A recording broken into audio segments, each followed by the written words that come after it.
பெருந்தலைவர் காமராஜரை அவதூறாக பேசியதாகவும் இழிவுபடுத்தியதாகவும் நம்ம முக்தார் அகமதை எதிர்த்து போராட்டம் பண்ணுதோம், கண்டனம் பண்ணுதோம். சரி, அவரை கைது பண்ணி சிறைச்சாலையில் அடைக்க சொல்லுதோம். சரி, நாளைக்கு இன்னொருத்தன் வருவான், நாளை கழிச்சு இன்னொருத்தன் வருவான். அப்போது அவனை ஏற்கிறது யார்? அவனை அப்படி பேச வைக்கிறது யார்? அவனுக்கு பாதுகாப்பு கொடுக்கறது யார்? அவனை நம்ம தூக்குனா அந்த பிரச்சனைக்கு முற்றுப்புள்ளி வந்துடும். இதை ஒரு சமுதாயத்தோடைய பிரச்சனையாக நீங்கள் பார்த்தீங்க அப்படின்னா இதே மாதிரி அடுத்த சமுதாயத்துக்கும் வரும், இன்னொரு சமுதாயத்துக்கும் நடக்கும்.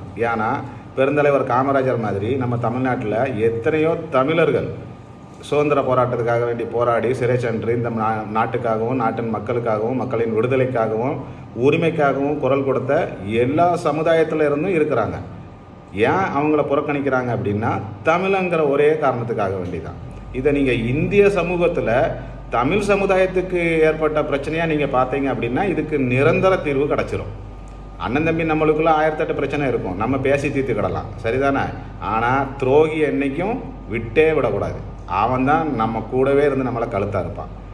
இன்றைக்கி இப்படி ஒரு பிரச்சனையை ஆரம்பித்து வர்ற எலெக்ஷனில் இந்த பிரச்சனையை நமக்கு காரணமாக காட்டி இந்த பிரச்சனைக்கு நான் உங்களுக்கு தீர்வு சொல்லுதேன்னு சொல்லி நம்ம ஓட்டெல்லாம் வாங்கி திரும்பியும் நம்மளை ஒருத்தனை அடிச்சுட்டு ஊரில் தான் வைப்பான்ல தவிர இதற்கான நிரந்தர தீர்வு என்றைக்குமே கிடைக்காது.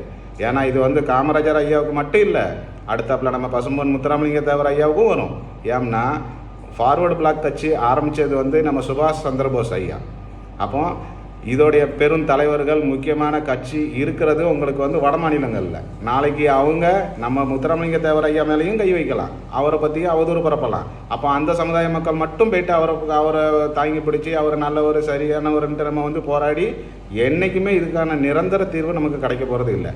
நிரந்தரமான தீர்வு வேணும் அப்படின்னா நாம் எல்லா சமுதாய மக்களும் ஒன்றா நின்று நம்ம சமுதாய மக்கள் நம்ம தமிழ்நாட்டுக்காக போராடின அத்தனை வீரர்களையும் நம்ம காப்பாற்றினா அப்படின்னா தான் நம்ம தமிழ் சமுதாயம் முன்னேற முடியும், வாழ முடியும்.